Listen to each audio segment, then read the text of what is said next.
Si tu obéis à la voix de l'Éternel, ton Dieu, en observant et en mettant en pratique tous ces commandements que je te prescris aujourd'hui, l'Éternel, ton Dieu, te donnera la supériorité sur toutes les nations de la terre. Voici toutes les bénédictions qui se répandront sur toi et qui seront ton partage lorsque tu obéiras à la voix de l'Éternel, ton Dieu. Tu seras béni dans la ville et tu seras béni dans les champs.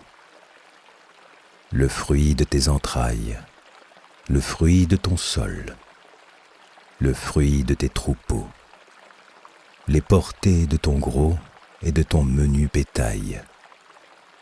Toutes ces choses seront bénies. Ta corbeille et ta huche seront bénies. Tu seras béni à ton arrivée et tu seras béni à ton départ. L'Éternel te donnera la victoire sur tes ennemis qui s'élèveront contre toi. Ils sortiront contre toi par un seul chemin, et ils s'enfuiront devant toi par 7 chemins. L'Éternel ordonnera à la bénédiction d'être avec toi dans tes greniers et dans toutes tes entreprises. Il te bénira dans le pays que l'Éternel, ton Dieu, te donne.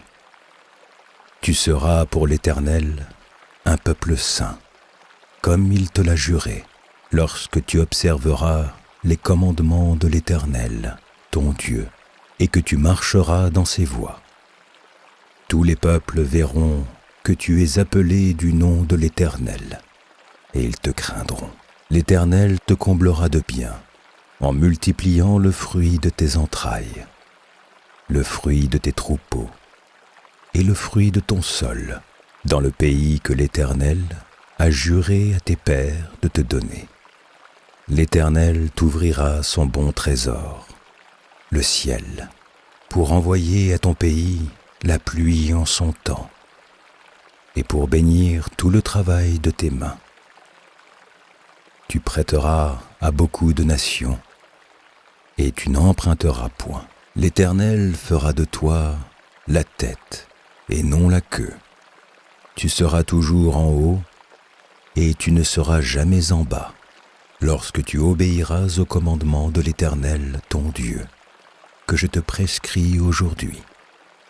Lorsque tu les observeras et les mettras en pratique, et que tu ne détourneras ni à droite, ni à gauche, de tous les commandements que je vous donne aujourd'hui, pour aller après d'autres dieux et pour les servir.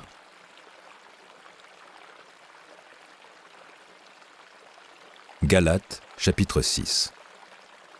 Frères, si un homme vient à être surpris en quelque faute, vous qui êtes spirituels, redressez-le avec un esprit de douceur. Prends garde à toi-même, de peur que tu ne sois aussi tenté.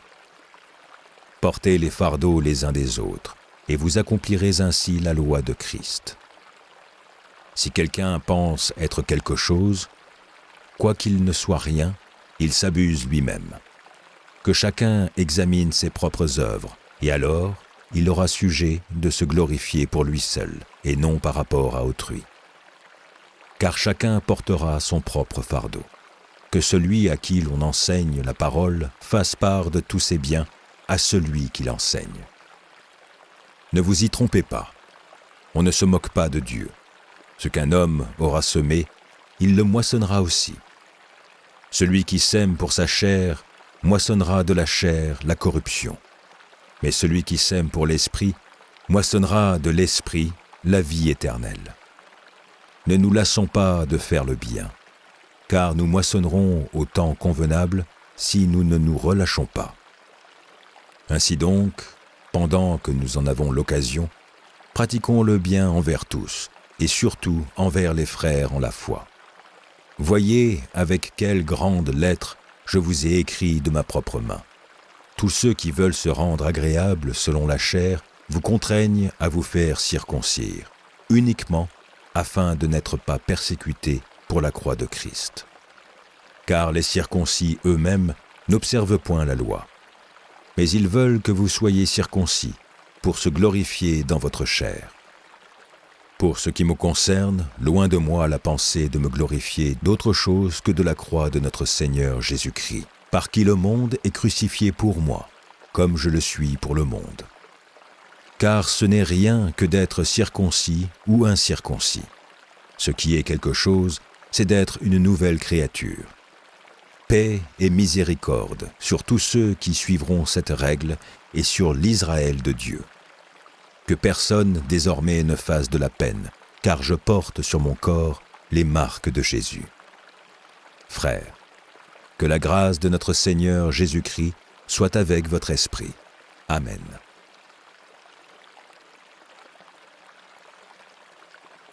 Psaume 20. Que l'Éternel t'exauce au jour de la détresse, que le nom du Dieu de Jacob te protège. Que du sanctuaire il t'envoie du secours, que de Sion il te soutienne. Qu'il se souvienne de toutes tes offrandes, et qu'il agrée tes holocaustes. Qu'il te donne ce que ton cœur désire, et qu'il accomplisse tous tes desseins. Nous nous réjouirons de ton salut, nous lèverons l'étendard au nom de notre Dieu. L'Éternel exaucera tous tes vœux. Je sais déjà que l'Éternel sauve son oint. Il exaucera des cieux, de sa sainte demeure, par le secours puissant de sa droite. Ceux-ci s'appuient sur leurs chars, ceux-là sur leurs chevaux. Nous invoquons le nom de l'Éternel, notre Dieu. Eux, ils plient et ils tombent. Nous tenons ferme et restons debout. Éternel, sauve le roi, qu'il nous exauce quand nous l'invoquons.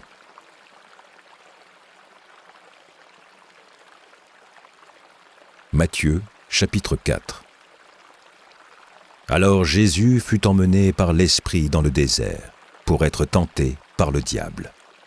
Après avoir jeûné 40 jours et 40 nuits, il eut faim. Le tentateur, s'étant approché, lui dit : « Si tu es fils de Dieu, ordonne que ces pierres deviennent des pains. » Jésus répondit : « Il est écrit : L'homme ne vivra pas de pain seulement, mais de toute parole qui sort de la bouche de Dieu. » Le diable le transporta dans la ville sainte, le plaça sur le haut du temple et lui dit : « Si tu es le Fils de Dieu, jette-toi en bas, car il est écrit : Il donnera des ordres à ses anges à ton sujet, et ils te porteront sur les mains, de peur que ton pied ne heurte contre une pierre. » Jésus lui dit : « Il est aussi écrit : Tu ne tenteras point le Seigneur ton Dieu. » Le diable le transporta encore sur une montagne très élevée, lui montra tous les royaumes du monde et leur gloire, et lui dit : « Je te donnerai toutes ces choses, si tu te prosternes et m'adores. » Jésus lui dit : « Retire-toi, Satan, car il est écrit : Tu adoreras le Seigneur, ton Dieu, et tu le survivras lui seul. » Alors le diable le laissa. Et voici, des anges vinrent auprès de Jésus et le servaient.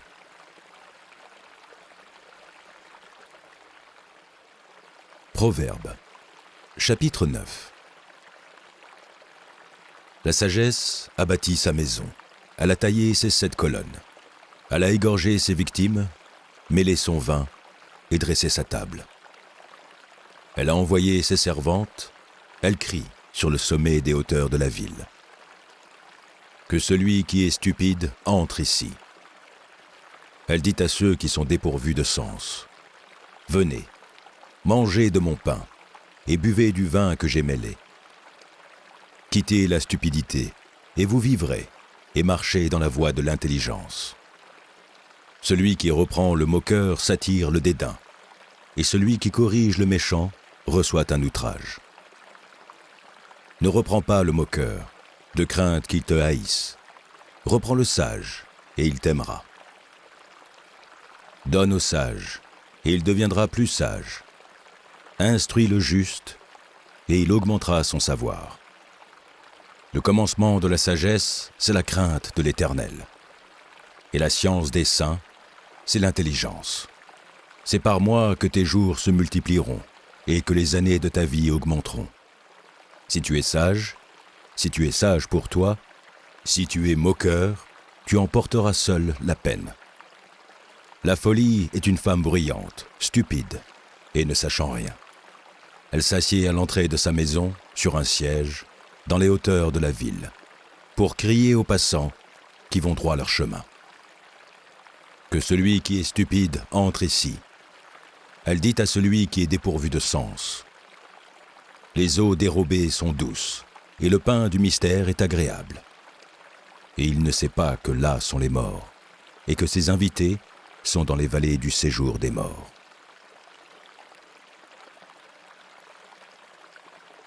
Psaume 64. Ô Dieu, écoute ma voix quand je gémis. Protège ma vie contre l'ennemi que je crains. Garantis-moi des complots des méchants, de la troupe bruyante des hommes iniques. Ils aiguisent leur langue comme un glaive, ils lancent comme des traits leurs paroles amères. Pour tirer en cachette sur l'innocent, ils tirent sur lui à l'improviste et n'ont aucune crainte. Ils se fortifient dans leur méchanceté. Ils se concertent pour tendre des pièges. Ils disent « Qui les verra ?» Ils méditent des crimes. Nous voici prêts. Le plan est conçu. La pensée intime, le cœur de chacun est un abîme. Dieu lance contre eux ses traits. Soudain, les voilà frappés. Leur langue a causé leur chute. Tous ceux qui les voient secouent la tête. Tous les hommes sont saisis de crainte. Ils publient ce que Dieu fait et prennent garde à son œuvre. Le juste se réjouit en l'Éternel et cherche en lui son refuge. Tous ceux qui ont le cœur droit se glorifient.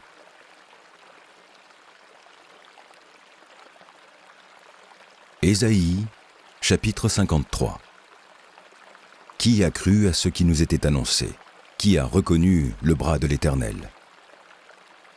Il s'est élevé devant lui comme une faible plante, comme un rejeton qui sort d'une terre desséchée. Il n'y avait ni beauté, ni éclat pour attirer nos regards, et son aspect n'avait rien pour nous plaire.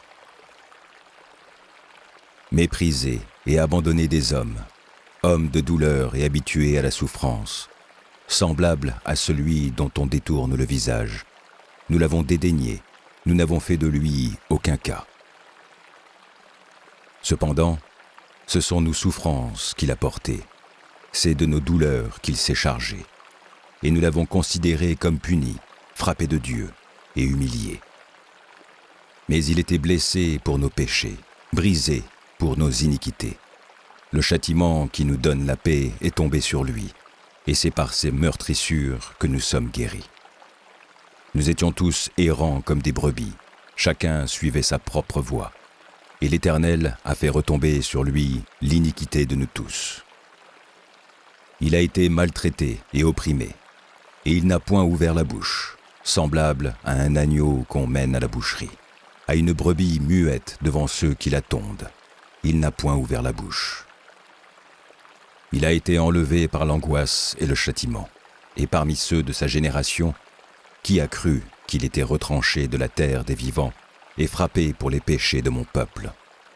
On a mis son sépulcre parmi les méchants, son tombeau avec le riche, quoiqu'il n'eût point commis de violence et qu'il n'y eût point de fraude dans sa bouche.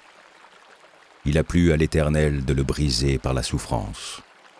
Après avoir livré sa vie en sacrifice pour le péché, il verra une postérité et prolongera ses jours. Et l'œuvre de l'Éternel prospérera entre ses mains. À cause du travail de son âme, il rassaisira ses regards. Par sa connaissance, mon serviteur juste justifiera beaucoup d'hommes, et il se chargera de leur iniquité. C'est pourquoi je lui donnerai sa part avec les grands. Il partagera le butin avec les puissants, parce qu'il s'est livré lui-même à la mort, et qu'il a été mis au nombre des malfaiteurs, parce qu'il a porté les péchés de beaucoup d'hommes, et qu'il a intercédé pour les coupables.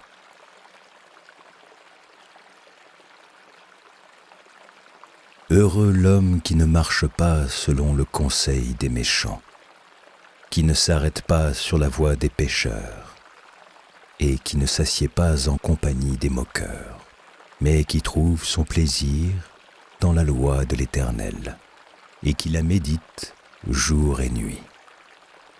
Il est comme un arbre planté près d'un courant d'eau, qui donne son fruit en sa saison, et dont le feuillage ne se flétrit point. Tout ce qu'il fait lui réussit. Il n'en est pas ainsi des méchants. Ils sont comme la paille que le vent dissipe. C'est pourquoi les méchants ne résistent pas au jour du jugement, ni les pécheurs dans l'assemblée des justes. Car l'Éternel connaît la voie des justes, et la voie des pécheurs mène à la ruine.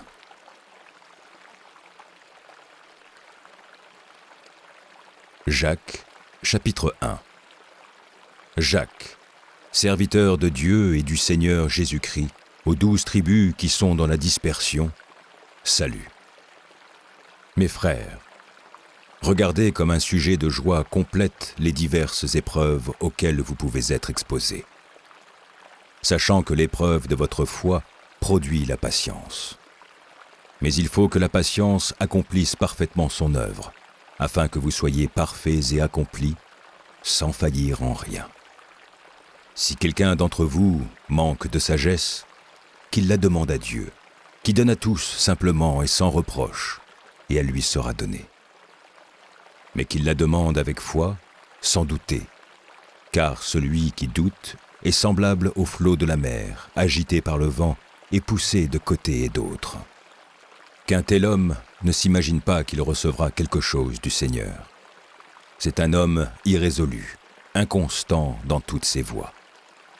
Que le frère de condition humble se glorifie de son élévation. Que le riche, au contraire, se glorifie de son humiliation, car il passera comme la fleur de l'herbe.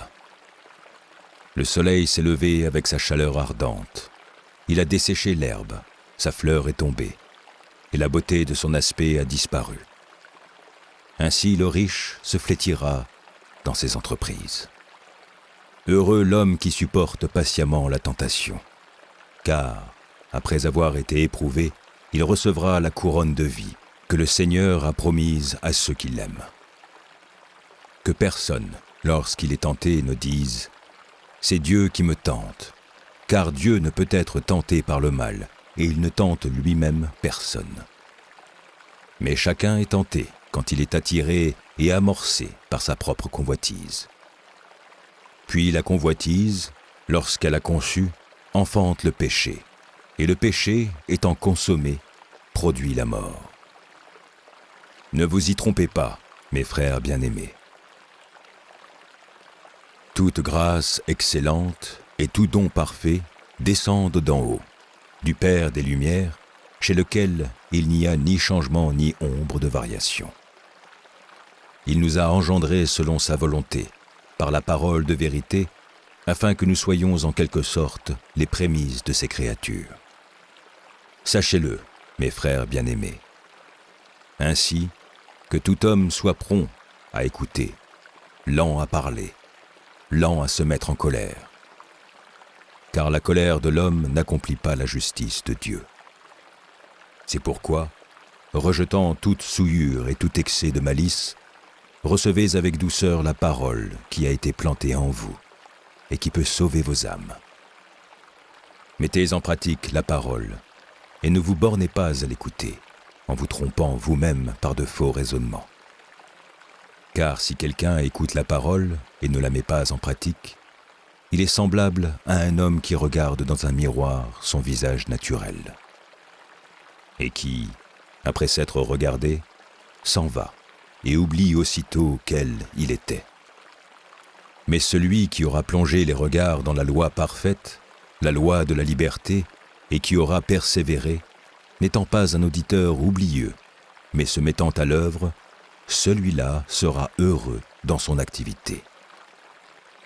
Si quelqu'un croit être religieux, sans tenir sa langue en bride, mais en trompant son cœur, la religion de cet homme est vaine.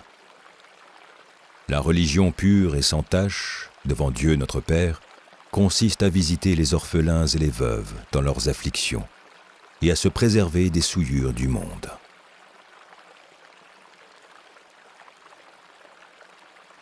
Louez l'Éternel.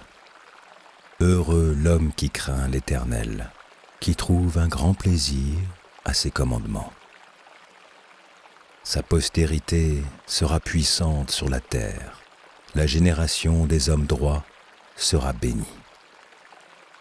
Il a dans sa maison bien-être et richesse, et sa justice subsiste à jamais. La lumière se lève dans les ténèbres pour les hommes droits, pour celui qui est miséricordieux, compatissant et juste. Heureux l'homme qui exerce la miséricorde et qui prête, qui règle ses actions d'après la justice. Car il ne chancelle jamais, la mémoire du juste dure toujours. Il ne craint point les mauvaises nouvelles. Son cœur est ferme, confiant en l'Éternel. Son cœur est affermi, il n'a point de crainte, jusqu'à ce qu'il mette son plaisir à regarder ses adversaires. Il fait des largesses, il donne aux indigents. Sa justice subsiste à jamais, sa tête s'élève avec gloire. Le méchant le voit et s'irrite. Il grince les dents et se consume. Les désirs des méchants périssent.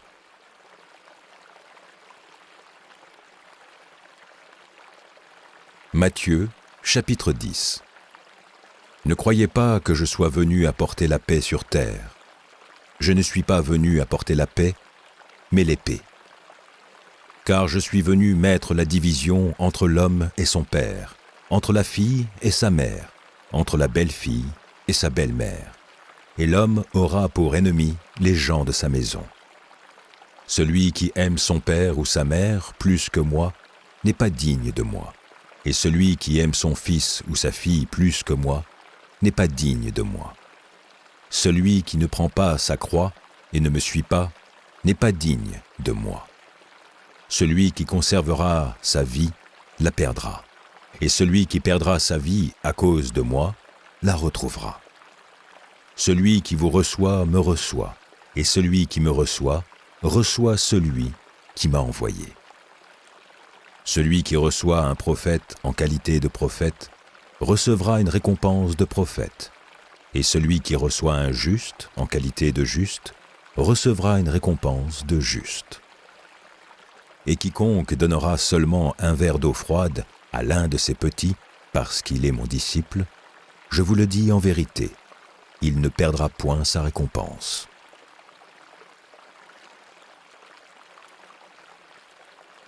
Luc 2, 1, 21. En ce temps-là parut un édit de César Auguste, ordonnant un recensement de toute la terre. Ce premier recensement eut lieu pendant que Quirinius était gouverneur de Syrie. Tous allaient se faire inscrire, chacun dans sa ville.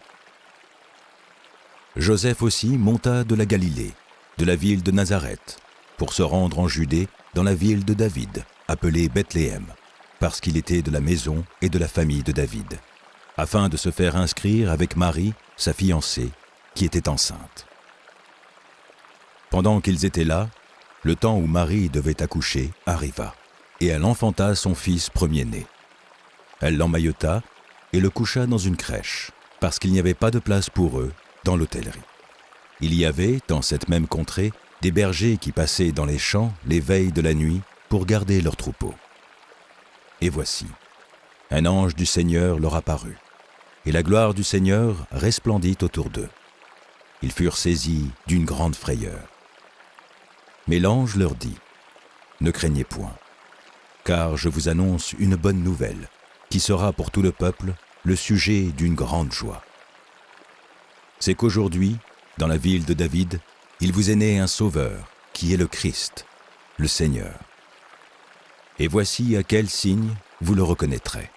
Vous trouverez un enfant emmailloté et couché dans une crèche. » Et soudain, il se joignit à l'ange une multitude de l'armée céleste, louant Dieu et disant : « Gloire à Dieu dans les lieux très hauts, et paix sur la terre parmi les hommes qui l'agréent. » Lorsque les anges les eurent quittés pour retourner au ciel, les bergers se dirent les uns aux autres : « Allons jusqu'à Bethléem, et voyons ce qui est arrivé, ce que le Seigneur nous a fait connaître. » Ils y allèrent en hâte, et ils trouvèrent Marie et Joseph, et le petit enfant couché dans la crèche. Après l'avoir vu, ils racontèrent ce qui leur avait été dit au sujet de ce petit enfant. Tous ceux qui les entendirent furent dans l'étonnement de ce que leur disaient les bergers. Marie gardait toutes ces choses et les repassait dans son cœur. Et les bergers s'en retournèrent, glorifiant et louant Dieu pour tout ce qu'ils avaient entendu et vu, et qui était conforme à ce qui leur avait été annoncé. Le 8e jour, auquel l'enfant devait être circoncis étant arrivé, on lui donna le nom de Jésus, nom qu'avait indiqué l'ange avant qu'il fût conçu dans le sein de sa mère.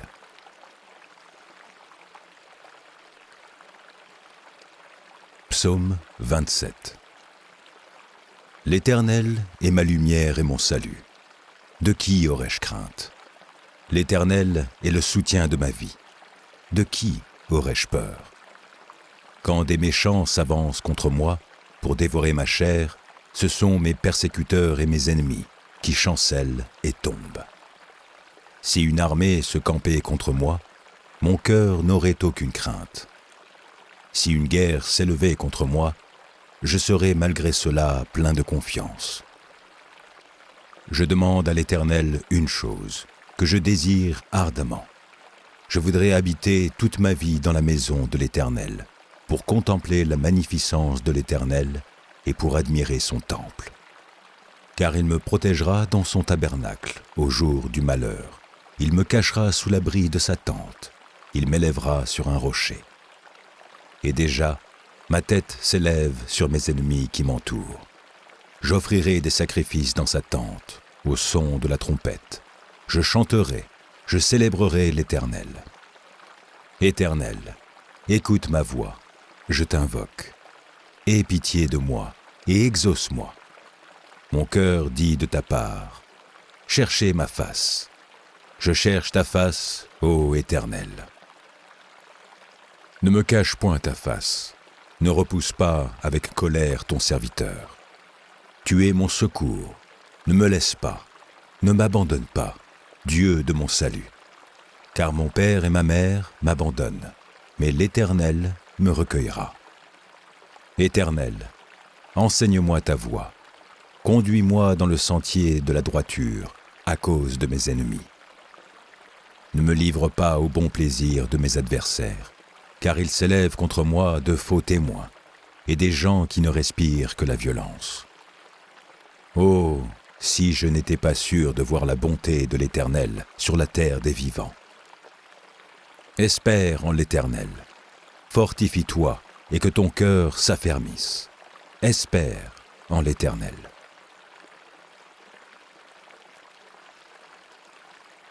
« 2. Thessaloniciens, chapitre 3. Au reste, frères, priez pour nous, afin que la parole du Seigneur se répande et soit glorifiée comme elle l'est chez vous, et afin que nous soyons délivrés des hommes méchants et pervers, car tous n'ont pas la foi. Le Seigneur est fidèle, il vous affirmera et vous préservera du malin. Nous avons à votre égard cette confiance dans le Seigneur que vous faites et que vous ferez les choses que nous recommandons. Que le Seigneur dirige vos cœurs vers l'amour de Dieu et vers la patience du Christ. Nous vous recommandons, frères, au nom de notre Seigneur Jésus-Christ, de vous éloigner de tout frère qui vit dans le désordre, et non selon les instructions que vous avez reçues de nous. Vous savez vous-même comment il faut nous imiter, car nous n'avons pas vécu parmi vous dans le désordre. Nous n'avons mangé gratuitement le pain de personne, mais dans le travail et dans la peine, nous avons été nuit et jour à l'œuvre, pour n'être à charge à chacun de vous. Ce n'est pas que nous n'en eussions le droit, mais nous avons voulu vous donner en nous-mêmes un modèle à imiter. Car, lorsque nous étions chez vous, nous vous disions expressément « Si quelqu'un ne veut pas travailler, qu'il ne mange pas non plus. » Nous apprenons cependant qu'il y en a parmi vous quelques-uns qui vivent dans le désordre, qui ne travaillent pas, mais qui s'occupent de futilités. Nous invitons ces gens-là et nous les exhortons par le Seigneur Jésus-Christ à manger leur propre pain, en travaillant paisiblement. Pour vous, frères, ne vous lassez pas de faire le bien. Et si quelqu'un n'obéit pas à ce que nous disons par cette lettre, notez-le, et n'ayez point de communication avec lui, afin qu'il éprouve de la honte. Ne le regardez pas comme un ennemi, mais avertissez-le comme un frère. Que le Seigneur de la paix vous donne lui-même la paix en tout temps, de toute manière. Que le Seigneur soit avec vous tous. Je vous salue, moi, Paul, de ma propre main. C'est là ma signature dans toutes mes lettres. C'est ainsi que j'écris. Que la grâce de notre Seigneur Jésus-Christ soit avec vous tous.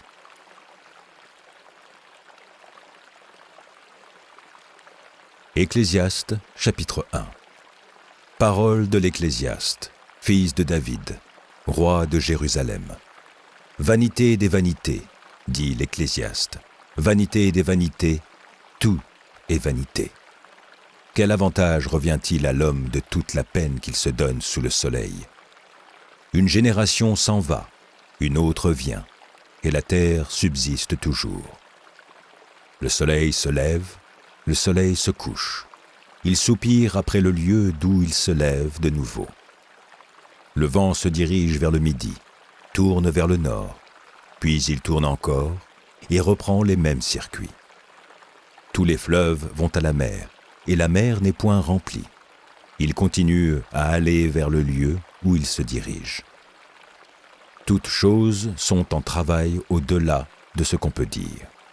L'œil ne se rassasie pas de voir, et l'oreille ne se lasse pas d'entendre. Ce qui a été, c'est ce qui sera, et ce qui s'est fait, c'est ce qui se fera. Il n'y a rien de nouveau sous le soleil. S'il est une chose dont on dise « Vois ceci, c'est nouveau », cette chose existe déjà dans les siècles qui nous ont précédés. On ne se souvient pas de ce qui est ancien, et ce qui arrivera dans la suite ne laissera pas de souvenir chez ceux qui vivront plus tard. Moi, l'Ecclésiaste, j'ai été roi d'Israël à Jérusalem. J'ai appliqué mon cœur à rechercher et à sonder par la sagesse tout ce qui se fait sous les cieux. C'est là une occupation pénible, à laquelle Dieu soumet les fils de l'homme. J'ai vu tout ce qui se fait sous le soleil, et voici, tout est vanité et poursuite du vent. Ce qui est courbé ne peut se redresser, et ce qui manque ne peut être compté. J'ai dit en mon cœur, voici, j'ai grandi et surpassé en sagesse tous ceux qui ont dominé avant moi sur Jérusalem, et mon cœur a vu beaucoup de sagesse et de science. J'ai appliqué mon cœur à connaître la sagesse, et à connaître la sottise et la folie. J'ai compris que cela aussi, c'est la poursuite du vent. Car avec beaucoup de sagesse, on a beaucoup de chagrin, et celui qui augmente sa science, augmente sa douleur.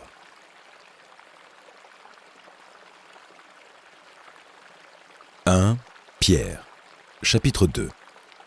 Rejetant donc tout malice et toute ruse, la dissimulation, l'envie et toute médisance, désirez, comme des enfants nouveau-nés, le lait spirituel et pur, afin que par lui vous croissiez pour le salut, si vous avez goûté que le Seigneur est bon. Approchez-vous de lui, pierre vivante, rejetée par les hommes, mais choisie et précieuse devant Dieu. Et vous-même, comme des pierres vivantes, édifiez-vous pour former une maison spirituelle, un saint sacerdoce, afin d'offrir des victimes spirituelles agréables à Dieu par Jésus-Christ. Car il est dit dans l'Écriture, « Voici, je mets en Sion une pierre angulaire, choisie, précieuse, et celui qui croit en elle ne sera point confus. L'honneur est donc pour vous qui croyez, mais pour les incrédules, la pierre qu'ont rejetée ceux qui bâtissaient est devenue la principale de l'angle, et une pierre d'achoppement et un rocher de scandale. Ils s'y heurtent pour n'avoir pas cru à la parole, et c'est à cela qu'ils sont destinés. Vous, au contraire, vous êtes une race élue, un sacerdoce royal, une nation sainte, un peuple acquis, afin que vous annonciez les vertus de celui qui vous a appelés des ténèbres à son admirable lumière. Vous qui, autrefois, n'étiez pas un peuple, et qui maintenant êtes le peuple de Dieu, vous qui n'aviez pas obtenu miséricorde, et qui maintenant avez obtenu miséricorde. Bien-aimés, je vous exhorte, comme étrangers et voyageurs sur la terre, à vous abstenir des convoitises charnelles qui font la guerre à l'âme. Ayez au milieu des païens une bonne conduite, afin que là même où ils vous calomnient, comme si vous étiez des malfaiteurs, ils remarquent vos bonnes œuvres et glorifient Dieu au jour où il les visitera. Soyez soumis, à cause du Seigneur, à toute autorité établie parmi les hommes, soit au roi comme souverain, soit au gouverneur comme envoyé par lui pour punir les malfaiteurs et pour approuver les gens de bien. Car c'est la volonté de Dieu qu'en pratiquant le bien, vous réduisiez au silence les hommes ignorants et insensés. Étant libres, sans faire de la liberté un voile qui couvre la méchanceté, mais agissant comme des serviteurs de Dieu. Honorez tout le monde, aimez les frères, craignez Dieu. Honorez le roi. Serviteurs, soyez soumis en toute crainte à vos maîtres, non seulement à ceux qui sont bons et doux, mais aussi à ceux qui sont d'un caractère difficile. Car c'est une grâce que de supporter des afflictions par motif de conscience envers Dieu quand on souffre injustement. En effet, quelle gloire y a-t-il à supporter de mauvais traitements pour avoir commis des fautes? Mais si vous supportez la souffrance, lorsque vous faites ce qui est bien, c'est une grâce devant Dieu. Et c'est à cela que vous avez été appelés, parce que Christ aussi a souffert pour vous, vous laissant un exemple, afin que vous suiviez ses traces. Lui qui n'a point commis de péché, et dans la bouche duquel il ne s'est point trouvé de fraude. Lui qui, injurié, ne rendait point d'injures, maltraité, ne faisait point de menaces, mais s'en remettait à celui qui juge justement. Lui qui a porté lui-même nos péchés en son corps sur le bois, afin que, morts au péché, nous vivions pour la justice. Lui par les meurtrissures duquel vous avez été guéris. Car vous étiez comme des brebis errantes. Mais maintenant, vous êtes retournés vers le pasteur et le gardien de vos âmes.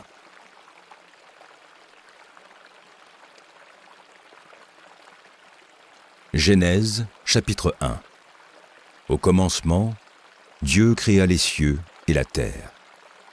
La terre était informe et vide. Il y avait des ténèbres à la surface de l'abîme, et l'Esprit de Dieu se mouvait au-dessus des eaux. Dieu dit : « Que la lumière soit. » Et la lumière fut. Dieu vit que la lumière était bonne, et Dieu sépara la lumière d'avec les ténèbres. Dieu appela la lumière jour, et il appela les ténèbres nuit. Ainsi, il y eut un soir, et il y eut un matin. Ce fut le premier jour. Dieu dit : « Qu'il y ait une étendue entre les eaux, et qu'elle sépare les eaux d'avec les eaux. » Et Dieu fit l'étendue, et il sépara les eaux qui sont au-dessous de l'étendue d'avec les eaux qui sont au-dessus de l'étendue. Et cela fut ainsi. Dieu appela l'étendue ciel. Ainsi, il y eut un soir, et il y eut un matin. Ce fut le second jour. Dieu dit : « Que les eaux qui sont au-dessous du ciel se rassemblent en un seul lieu, et que le sec paraisse. » Et cela fut ainsi. Dieu appela le sec terre, et il appela l'amas des eaux mer. Dieu vit que cela était bon. Puis Dieu dit : « Que la terre produise de la verdure, de l'herbe portant de la semence, des arbres fruitiers, donnant du fruit selon leur espèce, et ayant en eux leur semence sur la terre. » Et cela fut ainsi. La terre produisit de la verdure, de l'herbe portant de la semence selon son espèce, et des arbres donnant du fruit, et ayant en eux leur semence selon leur espèce. Dieu vit que cela était bon. Ainsi, il y eut un soir, et il y eut un matin. Ce fut le troisième jour. Dieu dit qu'il y ait des luminaires dans l'étendue du ciel pour séparer le jour d'avec la nuit, que ce soit des signes pour marquer les époques, les jours et les années, et qu'ils servent de luminaires dans l'étendue du ciel pour éclairer la terre. Et cela fut ainsi. Dieu fit les deux grands luminaires, le plus grand luminaire pour présider au jour, et le plus petit luminaire pour présider à la nuit. Il fit aussi les étoiles. Dieu les plaça dans l'étendue du ciel pour éclairer la terre, pour présider au jour et à la nuit, et pour séparer la lumière d'avec les ténèbres. Dieu vit que cela était bon. Ainsi, il y eut un soir, et il y eut un matin. Ce fut le quatrième jour. Dieu dit que les eaux produisent en abondance des animaux vivants, et que des oiseaux volent sur la terre vers l'étendue du ciel. Dieu créa les grands poissons et tous les animaux vivants qui se meuvent, et que les eaux produisirent en abondance selon leur espèce. Il créa aussi tout oiseau ailé selon son espèce. Dieu vit que cela était bon. Dieu les bénit en disant « Soyez fécondés, multipliez et remplissez les eaux des mers et que les oiseaux multiplient sur la terre. » Ainsi, il y eut un soir et il y eut un matin. Ce fut le cinquième jour.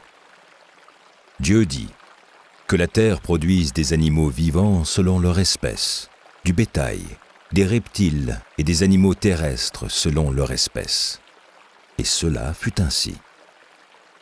Dieu fit les animaux de la terre selon leur espèce, le bétail selon son espèce, et tous les reptiles de la terre selon leur espèce. Dieu vit que cela était bon. Puis Dieu dit, « Faisons l'homme à notre image, selon notre ressemblance, et qu'il domine sur les poissons de la mer, sur les oiseaux du ciel, sur le bétail, sur toute la terre, et sur tous les reptiles qui rampent sur la terre. » Dieu créa l'homme à son image. Il le créa à l'image de Dieu. Il créa l'homme et la femme. Dieu les bénit, et Dieu leur dit, « Soyez féconds, multipliez, remplissez la terre et l'assujettissez, et dominez sur les poissons de la mer, sur les oiseaux du ciel, et sur tout animal qui se meut sur la terre. » Et Dieu dit, « Voici, je vous donne toute herbe portant de la semence, et qui est à la surface de toute la terre, et tout arbre ayant en lui du fruit d'arbre, et portant de la semence. Ce sera votre nourriture. Et à tout animal de la terre, à tout oiseau du ciel, et à tout ce qui se meut sur la terre, ayant en soi un souffle de vie, je donne toute herbe verte pour nourriture. » Et cela fut ainsi. Dieu vit tout ce qu'il avait fait, et voici, cela était très bon. Ainsi, il y eut un soir, et il y eut un matin. Ce fut le sixième jour.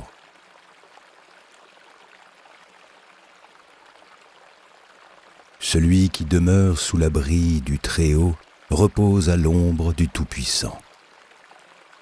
Je dis à l'Éternel, mon refuge et ma forteresse, mon Dieu en qui je me confie. Car c'est lui qui te délivre du filet de l'oiseleur, de la peste et de ses ravages. Il te couvrira de ses plumes, et tu trouveras un refuge sous ses ailes. Sa fidélité est un bouclier et une cuirasse. Tu ne craindras ni les terreurs de la nuit, ni la flèche qui vole de jour, ni la peste qui marche dans les ténèbres, ni la contagion qui frappe en plein midi. Que 1000 tombent à ton côté et 10 000 à ta droite, tu ne seras pas atteint. De tes yeux seulement tu regarderas, et tu verras la rétribution des méchants. Car tu es mon refuge, ô Éternel.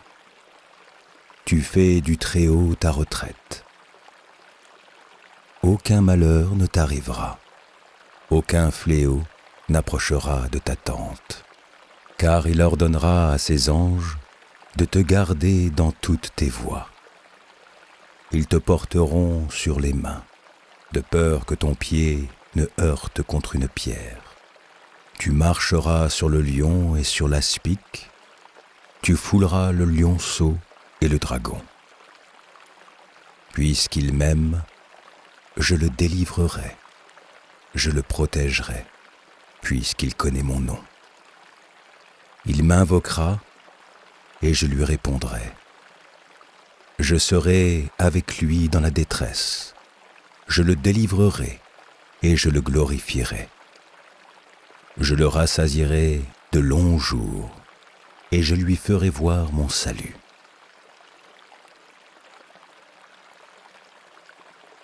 Job, chapitre 38.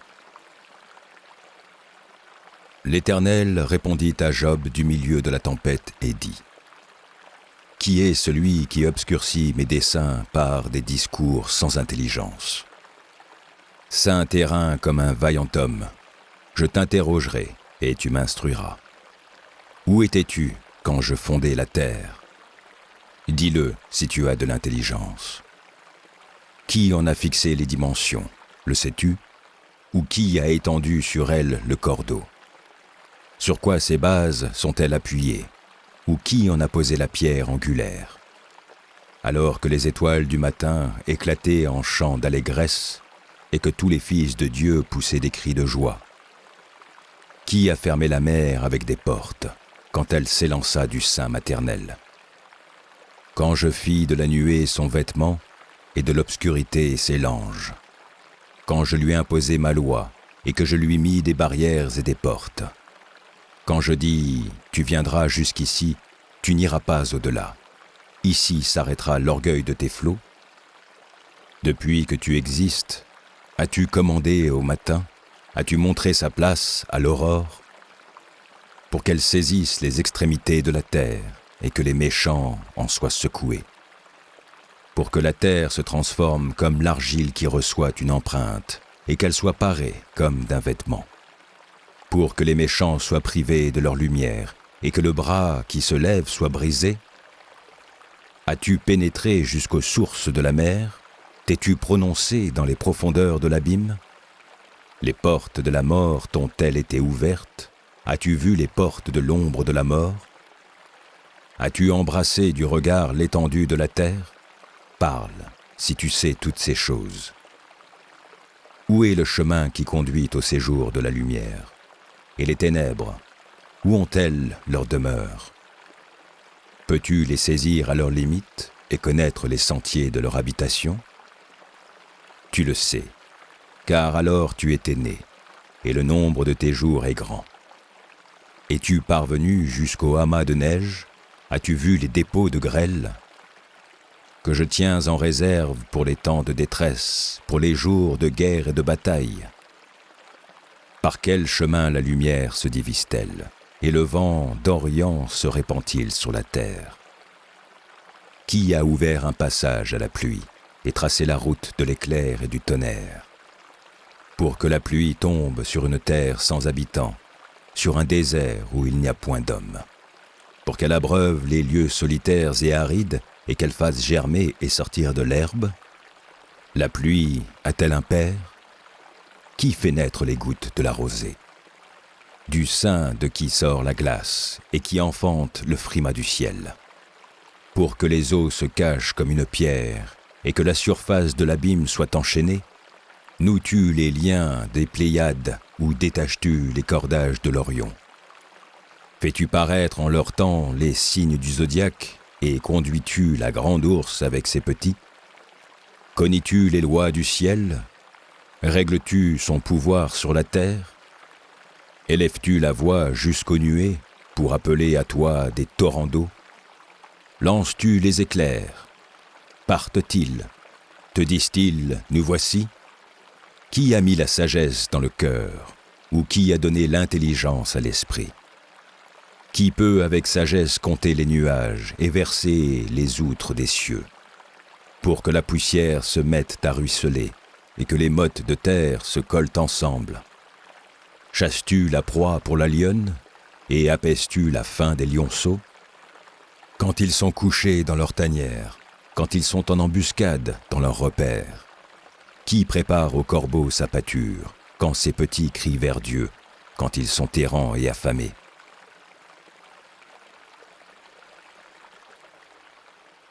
Job, chapitre 39. Sais-tu quand les chèvres sauvages font leurs petits? Observes-tu les biches quand elles mettent bas? Comptes-tu les mois pendant lesquels elles portent et connais-tu l'époque où elles enfantent? Elles se courbent, laissent échapper leur progéniture et sont délivrées de leur douleur. Leurs petits prennent de la vigueur et grandissent en plein air. Ils s'éloignent et ne reviennent plus auprès d'elles. Qui met en liberté l'âne sauvage et l'affranchit de tout lien? J'ai fait du désert son habitation, de la terre salée sa demeure. Il se rit du tumulte des villes, il n'entend pas les cris d'un maître. Il parcourt les montagnes pour trouver sa pâture, il est à la recherche de tout ce qui est vert. Le buffle veut-il être à ton service? Passe-t-il la nuit vers ta crèche? L'attaches-tu par une corde pour qu'il trace un sillon? Va-t-il après toi briser les mottes des vallées? Te reposes-tu sur lui parce que sa force est grande? Lui abandonnes-tu le soin des travaux? Te fies-tu à lui pour la rentrée de ta récolte? Est-ce lui qui doit l'amasser dans ton air? L'aile de l'autruche se déploie joyeuse. On dirait l'aile, le plumage de la cigogne. Mais l'autruche abandonne ses œufs à la terre et elle les fait chauffer sur la poussière. Elle oublie que le pied peut les écraser, qu'une bête des champs peut les fouler. Elle est dure envers ses petits, comme s'ils n'étaient point à elle. Elle ne s'inquiète pas de l'inutilité de son enfantement. Car Dieu lui a refusé la sagesse. Il ne lui a pas donné l'intelligence en partage. Quand elle se lève et prend sa course, elle se rit du cheval et de son cavalier. Est-ce toi qui donnes la vigueur au cheval et qui revêt son cou d'une crinière flottante? Le fais-tu bondir comme la sauterelle? Son fier hennissement répand la terreur. Il creuse le sol et se réjouit de sa force. Il s'élance au-devant des armes. Il se rit de la crainte, il n'a pas peur.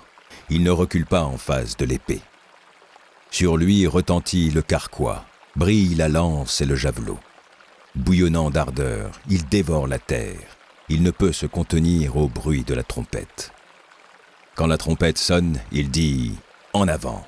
Et de loin, il flaire la bataille, la voix tonnante des chefs et les cris de guerre. Est-ce par ton intelligence que l'épervier prend son vol et qu'il étend ses ailes vers le midi? Est-ce par ton ordre que l'aigle s'élève et qu'il place son nid sur les hauteurs? C'est dans les rochers qu'il habite, qu'il a sa demeure, sur la cime des rochers, sur le sommet des monts. De là il épie sa proie, il plonge au loin les regards. Ses petits boivent le sang, et là où sont des cadavres, l'aigle se trouve.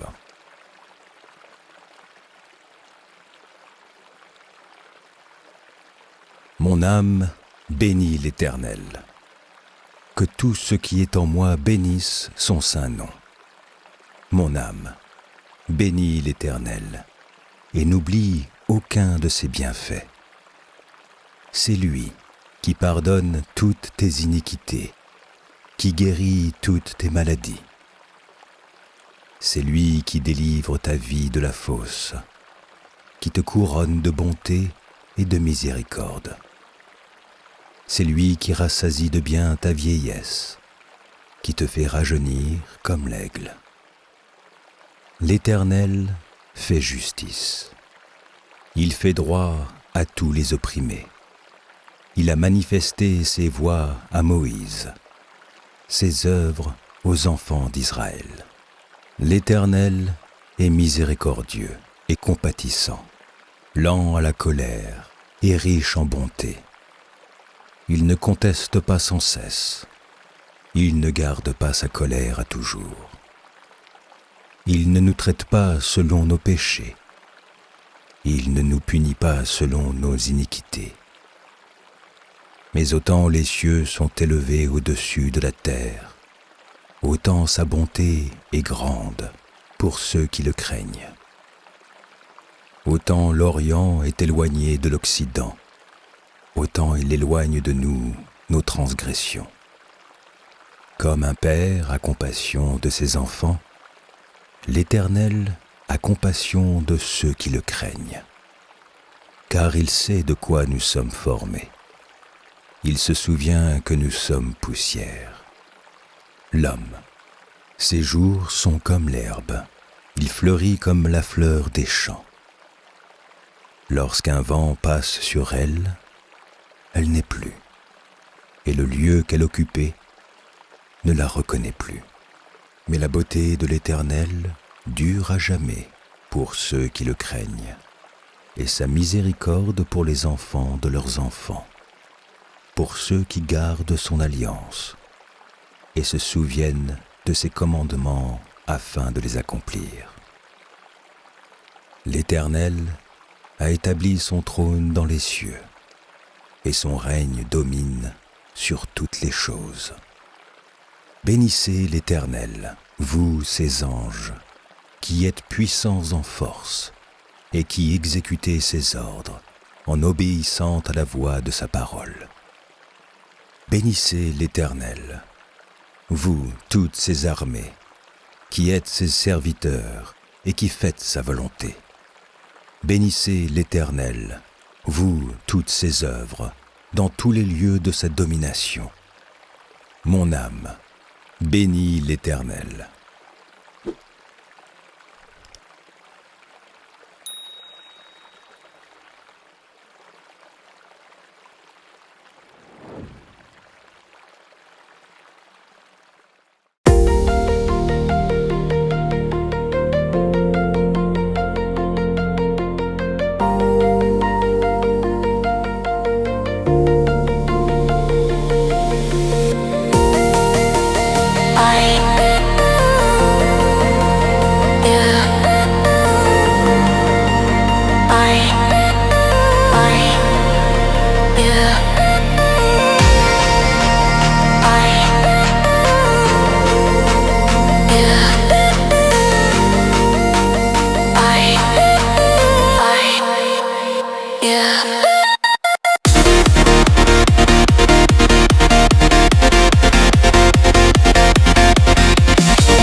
I, you.